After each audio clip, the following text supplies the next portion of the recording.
Warahmatullahi wabarakatuh. Nama saya Jupa Munawaroh dengan NIM 120206014. Saya akan menjawab jawaban pas pendidikan kepribadian guru. Nah, soal nomor pertama yaitu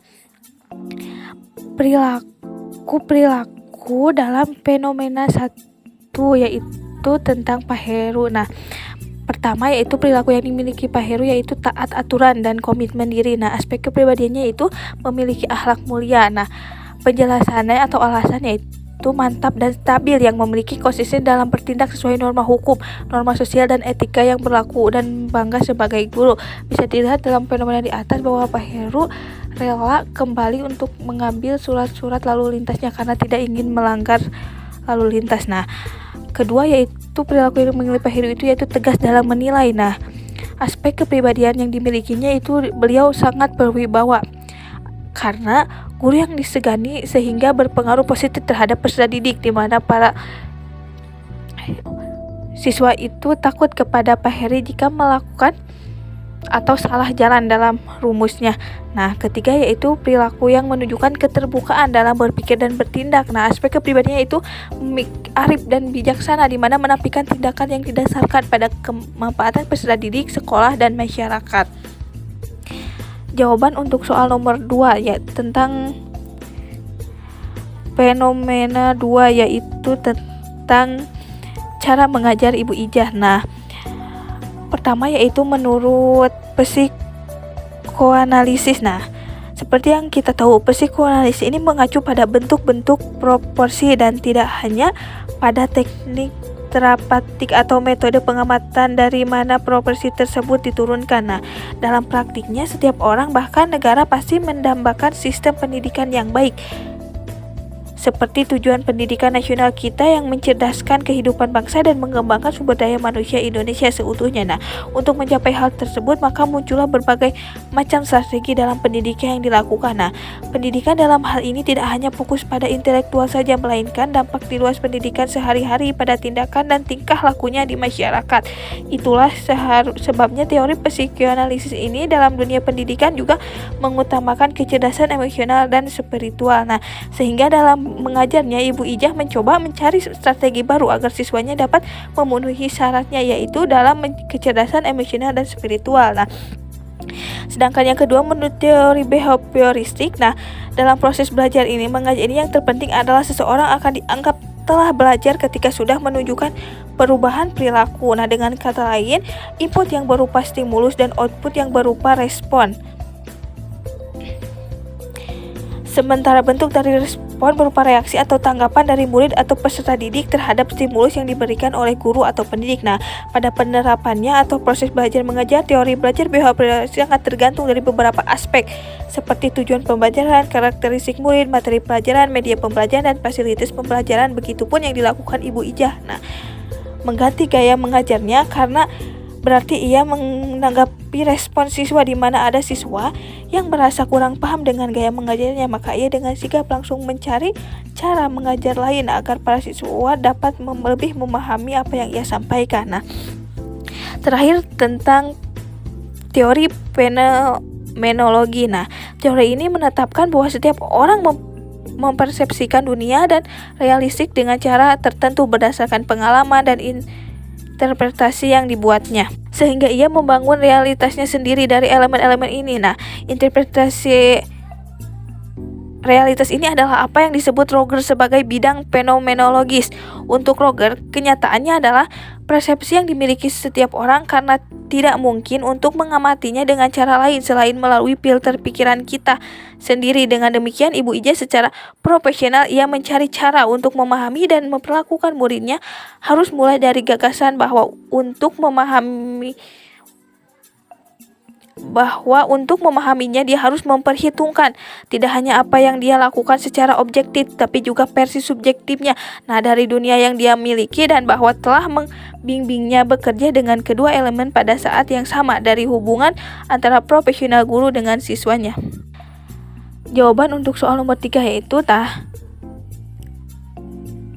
kompetisi kepribadian penjelasan dalam Undang-Undang Nomor 14 Tahun 2005 tentang guru dan dosen yang berbunyi yaitu bahwa kompetensi kepribadian adalah kemampuan kepribadian yang mantap, berakhlak mulia, arif dan berwibawa serta menjadi teladan peserta didik. Nah, dengan itu undang-undang tentang guru dan dosen ini menegaskan bahwa guru dan dosen wajib memiliki kualifikasi akademik, kompetensi, sertifikat pendidik, sehat jasmani dan rohani, dan memenuhi kualitatif lain yang dipersyaratkan satuan pendidikan tinggi tempat bertugas serta memiliki kemampuan untuk mewujudkan tujuan pendidikan nasional.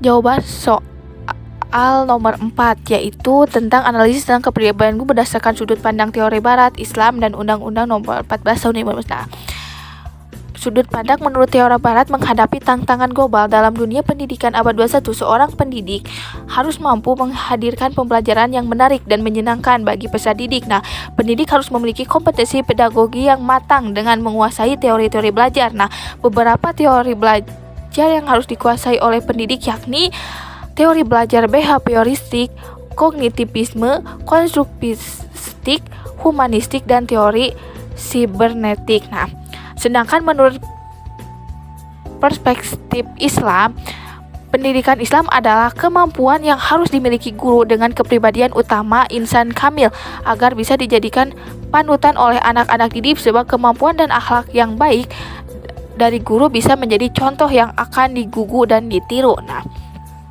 sedangkan terakhir menurut Pasal 10 ayat 1 nomor 14 tahun 25 bahwa guru harus memiliki 4 kompetensi meliputi kompetensi pedagogi, kompetensi kepribadian, kompetensi sosial, dan kompetensi profesional yang diperoleh melalui pendidikan profesi.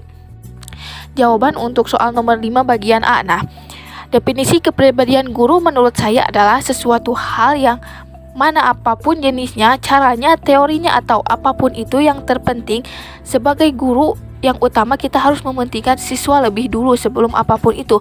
Karena pada dasarnya jika kita sebagai guru lebih mementingkan hal lain dulu sebelum siswanya, contohnya seperti gaji misalnya, maka mau sehebat apapun guru tersebut, mereka pasti akan mengalami kegagalan dalam mengajar siswanya. Karena yang terpenting dalam mengajar itu keikhlasan hati dari seorang guru. Karena jika guru mengajar karena ikhlas, maka mereka pasti akan melakukan segala cara yang terbaik agar semua muridnya mendapatkan pendidikan yang terbaik demi masa depannya. Sedangkan untuk jawaban bagian B yaitu tentang contoh bentuk kepribadian guru dalam menjalankan tugasnya secara ideal atau profesional, yaitu guru yang selalu sabar dalam menjalani proses ajar mengajar, tidak terlalu memanjakan dan memarahi dengan keras muridnya, selalu mendukung muridnya dan dengan menunjukkan kelebihannya. Jangan membandingkan anak yang satu dengan anak yang lainnya, selalu memberikan motivasi untuk muridnya, tidak menghukum yang berlebihan. Nah, itu merupakan contoh guru profesional secara ideal, karena seperti yang kita tahu bahwa guru yang memiliki kepribadian tersebut selalu disegani dan menjadi salah satu guru favorit siswa, karena guru yang memiliki kepribadian seperti itu selalu bisa mengambil hati siswanya. Nah, contohnya sewaktu di SMA ada guru saya yang memiliki kepribadian tersebut, dan benar guru tersebut menjadi guru favorit bagi para siswanya. Bahkan hampir semua siswa yang beliau ajar memang benar-benar dapat meningkatkan semangat belajar siswanya, bahkan saya sendiri pun merasakannya. Jawaban soal nomor 6 yaitu pertama, sistem pembelajaran dalam sekolah alam tersebut tidak melulu bersifat pembelajaran teoritis. Nah, anak-anak dibawa ke alam untuk melihat secara langsung materi pelajaran yang perlu diketahui sehingga ilmu yang diperoleh bisa aplikatif. Nah, kenapa harus bukan untuk menyaingi dan menyatakan diri berbeda dari pola pendidikan konvensional? Karena lewat pembelajaran langsung, anak-anak dilatih untuk berpikir dan menyelesaikan masalah menggunakan ilmu yang mereka peroleh. Nah, mereka menjadi subjek berpikir yang mencari tahu dan menyadari kegunaan materi yang dipelajari. Nah, menggunakan teori dan pemikiran mengenai tipologi kesadaran dari Blue Freire dapat digunakan sebagai dasar untuk menerjemahkan fenomena munculnya sekolah alam sebagai lembaga pendidikan alternatif. Selanjutnya yaitu sekolah yang berbasis sains dan agama. Nah, proses kontekstual dalam pembelajaran dapat dilakukan dengan pembelajaran interaktif, yaitu cara atau teknik pembelajaran yang digunakan guru pada saat menyajikan bahan pembelajaran, di mana guru menjadi pemeran utama dalam menciptakan situasi yang interaktif, yang edukatif, yakni antara guru dengan siswa siswa dengan sumber pembelajaran dalam menunjang tercapainya tujuan untuk menciptakan sekolah berbasis sains dan agama yang sangat baik. Nah, ketiga yaitu sekolah Finlandia. Nah, negara dengan seperti yang kita tahu, Finlandia adalah negara dengan sistem pendidikan terbaik di dunia, mengedepankan teori humanistik dalam pola pendidikan nasionalnya, di mana belajar apapun baik dapat dimanfaatkan asal tujuannya untuk memanusiakan manusia, yaitu pencapaian aktualisasi diri, pemahaman diri, serta realisasi diri. Orang belajar secara optimal, bahkan untuk menjadi seorang guru pun perlu kualifikasi khusus. Nah, guru sendiri di Finlandia harus setidaknya bergelar master. Mereka juga harus menyelesaikan program kualifikasi. Sistem pendidikan di Finlandia tidak memperlakukan pemeringkatan institusi pendidikan dan merupakan sistem inklusif di mana semua siswa dianggap setara dalam haknya untuk mendapatkan pendidikan. Selanjutnya, teori yang dilakukan di SMA swasta Bandung tersebut lebih menekankan pada teori perspektif, yaitu menekankan tindakan yang menunjukkan hasil yang pasti seperti teori sistem, teori komunikasi, dan teori instruksional. Nah, teori yang berorientasi pada tujuan yaitu mendeskripsikan metode pembelajaran yang optimal untuk kondisi yang ditetapkan dan hasil yang dikehendaki. Nah, teori ini menempatkan kondisi dan hasil pada posisi given serta metode pembelajaran yang optimal ditetapkan sebagai variabel yang diamati. Selanjutnya yaitu pada sekolah zaman Yunani Plato. Nah, ini meyakini setiap manusia bertugas untuk mengabadikan kepentingan kepada kepentingan negara. Nah, oleh sebab itu pendidikan harus disegak oleh negara dan untuk negara. Dengan demikian, tujuan pendidikan itu selanjutnya adalah untuk membentuk negara susila yang berdasarkan keadilan, sehingga guru benar-benar dituntut dalam pembelajarannya, di mana pembelajaran harus berbasis lapangan, inquiry berbasis diskusi, adanya kombinasi antara mental dan fisik berbasis nilai. Nah, terakhir yaitu tentang sekolah berbasis agama, yang menyeleweng. Hal tersebut benar-benar tidak ada penerapan teori pembelajaran yang benar, baik teori barat maupun Islam. Karena kepribadian guru tersebut benar-benar tidak bermoral dan sangat tidak mencerminkan seseorang yang memiliki sikap seorang guru. Bahkan orang tersebut benar-benar tidak pantas menjadi seorang guru karena orang tersebut memanfaatkan pendidikan sebagai ajang nafsunya dan tidak ada pri kemanusiaan sedikit pun.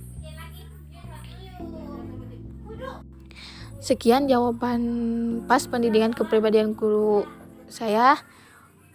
Terima kasih. Wassalamualaikum warahmatullahi wabarakatuh.